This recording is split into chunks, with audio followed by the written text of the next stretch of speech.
warahmatullahi wabarakatuh. Anak-anakku sekalian, kelas 11 MIPA 1, MIPA 2, MIPA 3. Pada kesempatan ini, Ibu sudah merekap seluruh nilai kalian.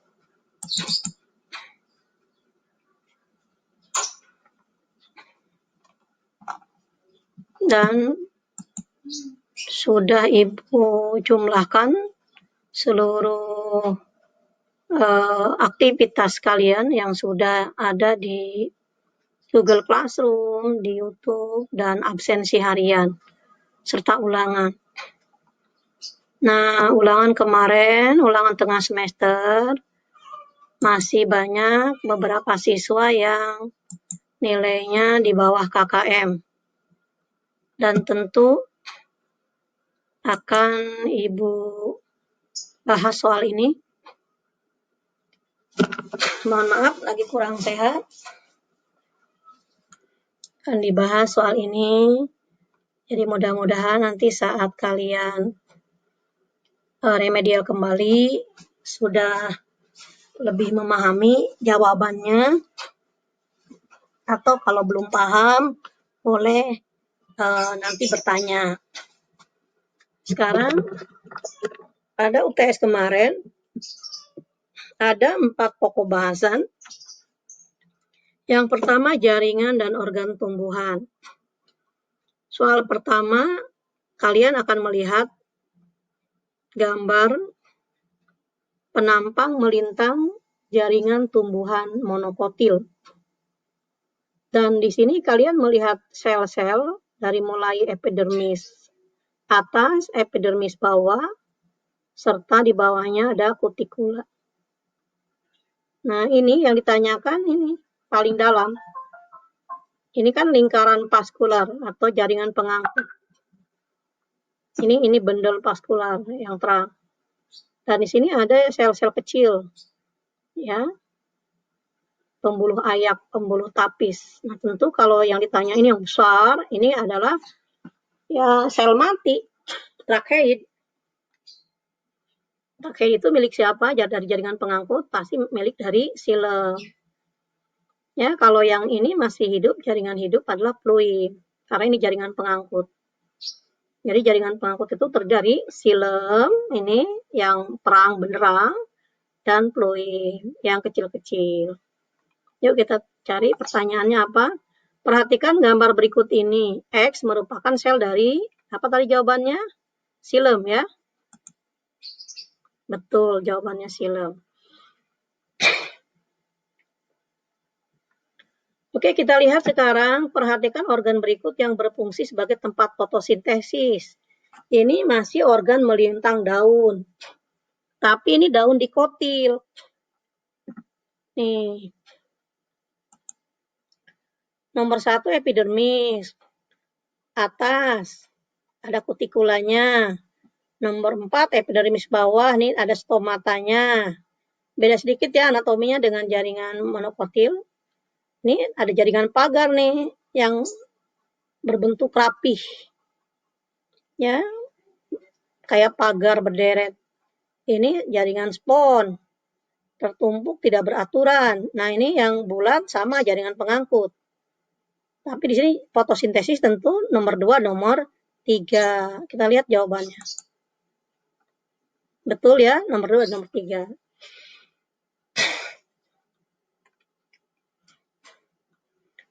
Perhatikan organ tumbuhan berikut ini yang berfungsi menyimpan cadangan makanan dan melindungi jaringan pengangkut.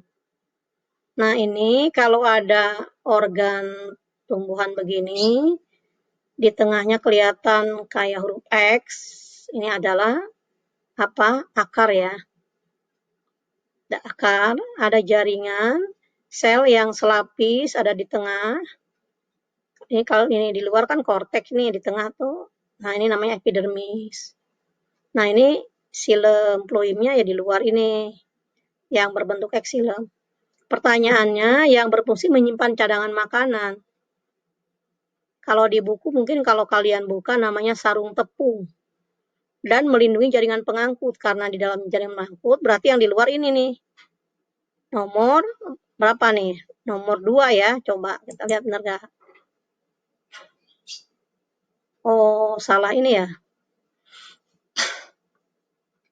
Berarti ini salah kunci nih. Yang pasti jawabannya itu nomor 2, endodermis. Oke, akan Ibu perbaiki yang ini nih. Kalau nomor 3 itu masuknya ke sini, ke fluim. Nah, memang kelemahan kalau gambar begitu ya. Oke, jadi nanti untuk yang ini kuncinya saya akan rubah. Sekarang saya rubah aja deh kalau gitu. Jadi kuncinya nomor 2. Oke. Nggak apa-apa. Kalian tidak akan rugi. Udah kita bahas, kita lanjut ya. Perhatikan 2 organ tumbuhan berikut yang benar tentang pernyataan dari organ ini. Kalau kalian melihat organ seperti ini, ya, ini ada jaringan pengangkut yang beraturan, ini jaringan pengangkut berserakan, harus langsung ini ke batang, ya. Yang beraturan dikotil, yang berserakan monokotil. Oke, kita lihat ek organ batang monokotil, salah ya. Ek organ batang dikotil, betul nih. Karena jaringan pengangkutnya beraturan. Ini betul nih, ek nih. Coba kita lihat kuncinya. Ini betul nggak? Oke, ek organ akan dikotil karena jaringan pengangkut beraturan. Benar ini. Tapi jawabannya ek organ batang, organ batang mau karena jaringan pengangkut letaknya tersebar. Wah, ini ada 2 kunci rupanya. Wow. Ini benar ini. Y juga, organ batang monokotil karena jaringan pengangkut letaknya tersebar. Betul. Ek organ batang dikotil karena jaringan pengangkutnya beraturan. Betul. Oke, berarti akan saya rubah sekarang, tidak beraturan. Oke. Dan aku sekalian, udah saya rubah ya kuncinya.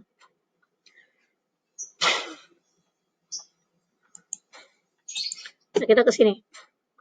Bacalah dengan teliti ciri dari organ berikut ini memiliki epidermis, korteks. Organ ini adalah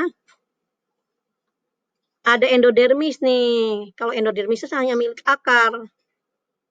Ya, kita lihat. Oh, di sini ada akar monokotil. Oke.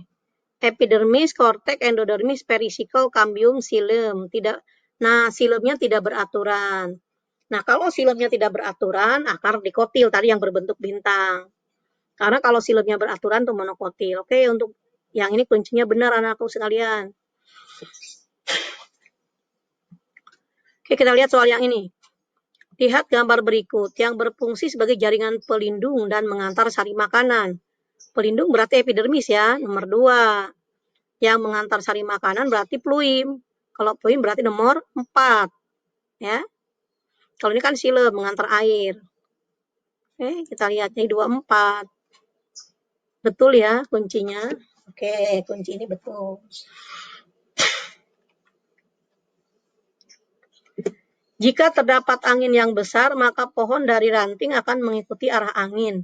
Sehingga secara lentur tanaman bisa bergerak, tapi tidak bisa mematahkan dahan. Karena terdapat jaringan yang memperkuat pohon dan dahan tersebut. Jaringan yang terdapat dalam dahan tersebut adalah jaringan yang mengalami penebalan.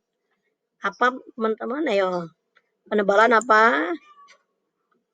Kolenkim dan sklerenkim ya. Kolenkim kan jaringannya udah tebal, sklerenkim udah mati bahkan.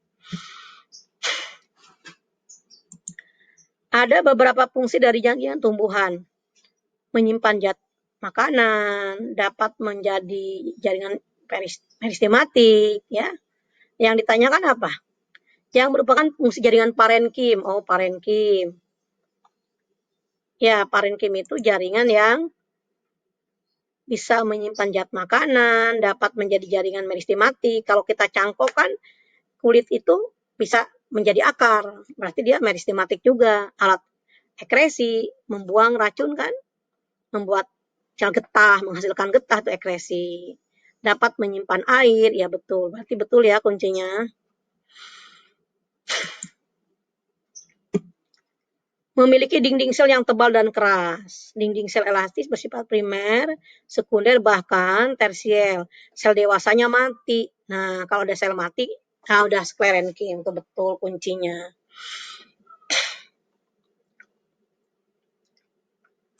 Perbedaan utama dari xilem dan fluim. Xilem adalah angkut yang letaknya di luar kambium. Sedangkan fluim adalah jaringan. Wah, kayaknya salah nih jawabannya. Xilem adalah jaringan angkut yang letaknya di luar kambium. Kalau xilem tuh di dalam. Xilem adalah jaringan yang mengantarkan air dan gelar, sedangkan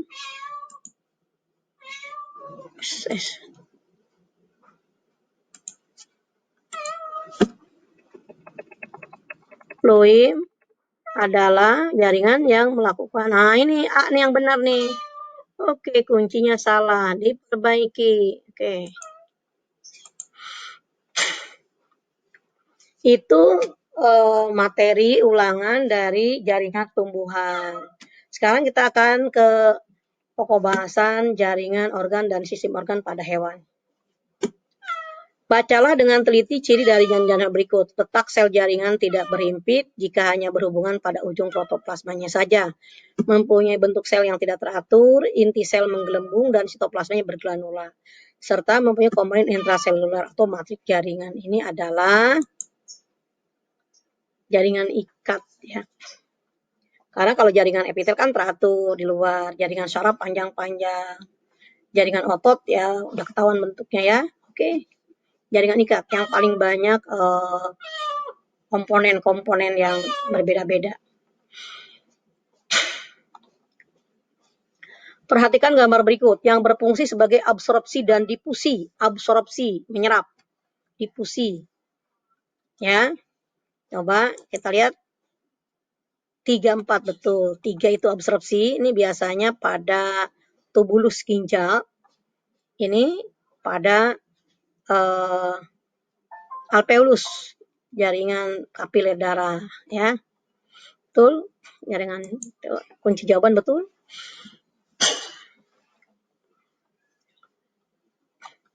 Pertanyaannya, perhatikan gambar berikut yang berfungsi menerima rangsang dari reseptor. Menerima rangsang dari reseptor. Nah, ini efektor nih, ini reseptor ini nih, berarti ya. Kita lihat. Oh ya, pertanyaannya belum selesai kayaknya. Dan membawa, oh Y dan X ya, coba kita lihat. Betul ya, Y dan X. Nah ini kan, ini reseptor menerima, ini membawa sampai ke efektor. Ini gampang nih, tinggal melihat gambar aja. Ini reseptornya, ini efektornya. Jadi ini menerima, ini membawa. Perhatikan gambar berikut. Ini adalah sistem organ apa ya? Pencernaan ya. Kayak digesti, pencernaan. Gampang ya untuk soal ini. Oke, kita lihat gambar yang lain. Organ berikut yang menetralisir CO2 menjadi difusi gas ya. Di mana difusi gas? Paru-paru harusnya ya. Betul, paru-paru. Organ berikut yang bukan dari sistem ekresi. Jantung, ya, kulit ekresi menghasilkan apa? Keringat, ginjal menghasilkan urin, hati menghasilkan empedu, paru-paru menghasilkan karbon dioksida. Ada beberapa organ berikut ini. Organ reproduksi adalah, coba kita lihat organ reproduksi, epididymis betul, tubulus semiluris betul, osteon tulang ya, oviduct betul tuh. Nah, uterus betul. Jadi ya 1, 2, 4, 5. Berikut ini merupakan sistem transportasi ya. Papula tricuspidalis dan aorta ya. Ini kan katup yang ada di serambi kanan dan bilik kanan. Aorta adalah pembuluh darah.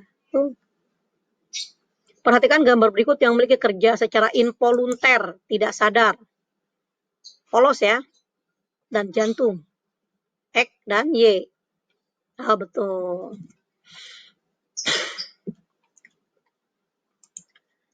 Perhatikan gambar berikut yang melindungi organ terletak di permukaan organ dan menghantarkan impuls. Saraf dong. Ya, berarti jaringan epitel dan jaringan saraf.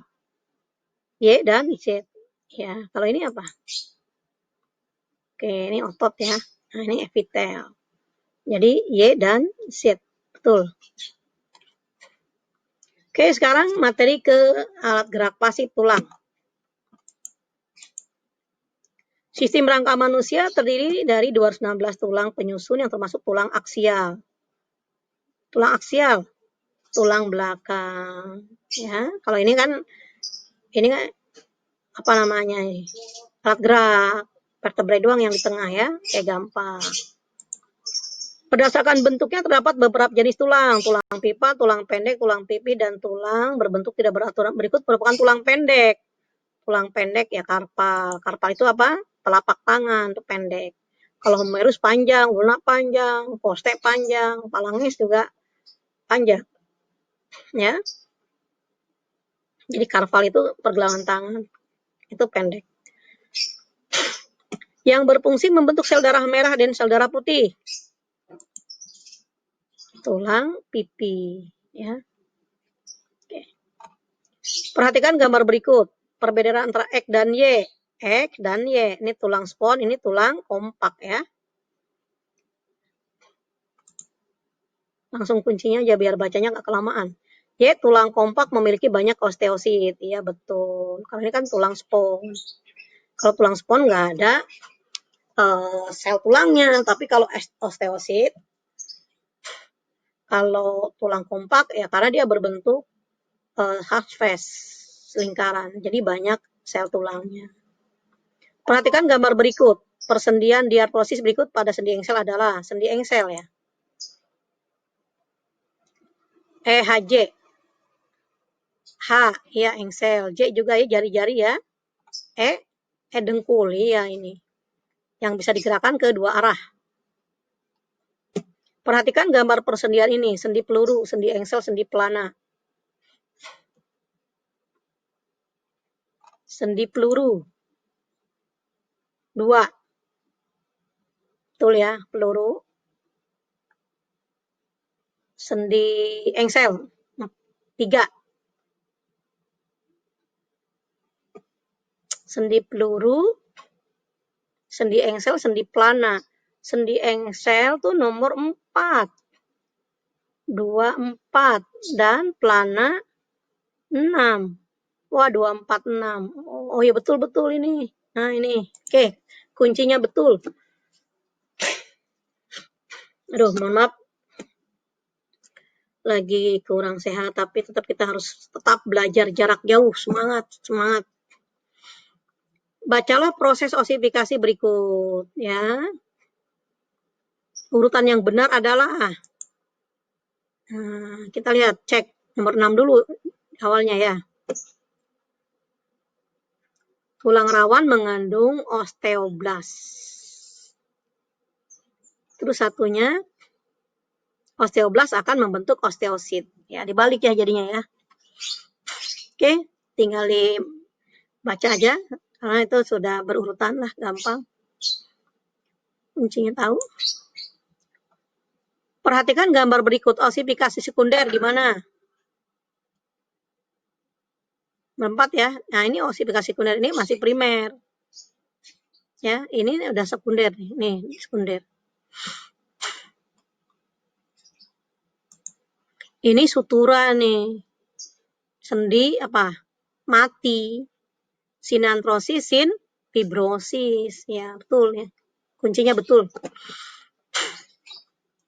Perhatikan gambar berikut. Infeksi pada osteoartritis.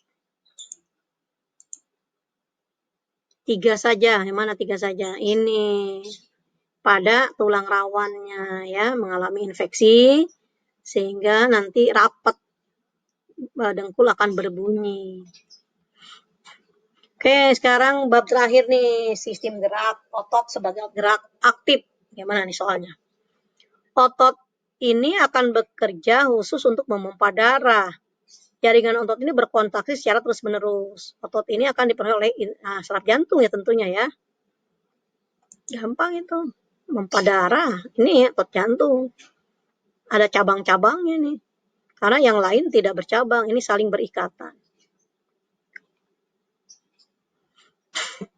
Betul kuncinya. Pernyataan tentang karakteristik otot adalah otot polos memiliki inti banyak di pinggir. Salah ya, dia di tengah. Otot polos memiliki bentuk silindris bercabang. Salah, dia tidak bercabang. Otot jantung memiliki inti letak di tengah. Betul. Otot lurik bekerja secara involunter. Volunter dia. Otot lurik berbentuk gelondong ujung runcing. Itu untuk otot polos. Jadi yang benar adalah kunci benar. Perhatikan gambar berikut. Miofibril, aktin, dan miosin. Aktin dan miosin. 567. Ini. Miofibril, aktin, dan miosin. Jadi yang paling kecil. Ya. Betul kuncinya. Otot yang bekerja antagonis. Jawabannya 24 ya. Kita langsung aja 24. Otot aduktor dan abduktor. Ya, itu antagonis. Adu dekat, abdu jauh. Empatnya. Flexor, extensor. Ya. Flexor melekuk, extensor meluruskan. Yang lain tidak antagonis karena bukan pasangannya. Kunci benar. Taufik Hidayat, seorang pemain bulu tangkis bertaraf internasional dari Indonesia, pernah mengalami dislokasi pada persendian kakinya. Yang dimaksud dengan dislokasi adalah, kita lihat, pergeseran sendi dari kedudukan semula karena ligamen tertarik atau sobek. Ya. Kunci benar.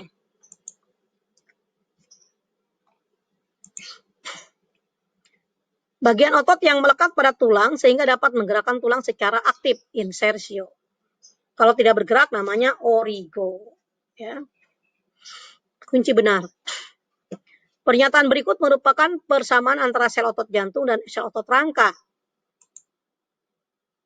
Bersifat lurik, benar.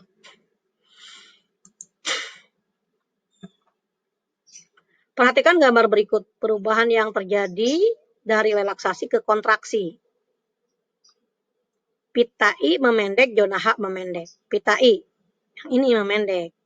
Zona H, ini yang tadinya zona H-nya panjang, 2-3.000 nanometer, jadi 1.500 nanometer, jadi memendek. Ya, zona H. Jadi zona H dan zona I memendek. Itu kuncinya. Kan dari gambar udah ketahuan. Saat relaksasi 2.300 nanometer, saat kontraksi 1.500, berarti ada pemendekan. Apabila seseorang membengkokkan tangannya, maka mekanisme kerja yang terjadi adalah antagonis, yaitu otot bisep kontraksi, trisep relaksasi. Perhatikan gambar berikut, pernyataan yang benar tentang fungsi kalsium. Fungsi kalsium apa yo? Menggerakkan troponin dan tromyosin, lalu binding site di aktin terbuka. Betul ya? Jadi ini ada gambarnya nih. Nah, tidak ada kalsium, ini tertutup semua nih. Tapi sudah ada kalsium, tropomyosin bergerak, troponin bergerak, maka lubang-lubang akan tampak. Binding site inilah yang akan digunakan untuk myosin untuk nempel sehingga dia bisa menarik aktin. Oke. Jawaban benar. Aktivitas manusia memerlukan berbagai macam gerak. Gerakan kepala melihat ke bawah dan ke atas. Apa ya? Nah, benar. Depresor dan elevator. Orang yang nunduk terus, gerakannya ke bawah, depresi kita sebutkan. Karena gerakannya menunduk, depresi. Beberapa kelainan pada persendian dan tulang adalah ini. Oke, ya. Pertanyaannya langsung Yang disebabkan infeksi di sekitar persendian. Banyak ya. Apa itu? Osteoartritis, rheumatoid, ya, artritis sendiri, Terus bukan lupus, lupus penyakit antibodi yang menurun ya, kemampuan antibodi yang tidak normal, osteoporosis. Betul. Oke, itulah kunci jawaban dari soal ulangan kemarin.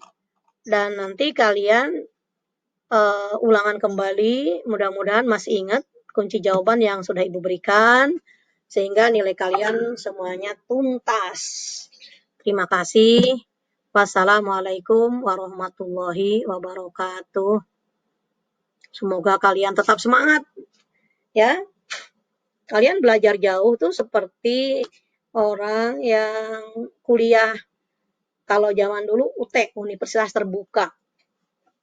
Jadi, dosen hanya mengirimkan materi atau modul-modul yang perlu kalian kerjakan.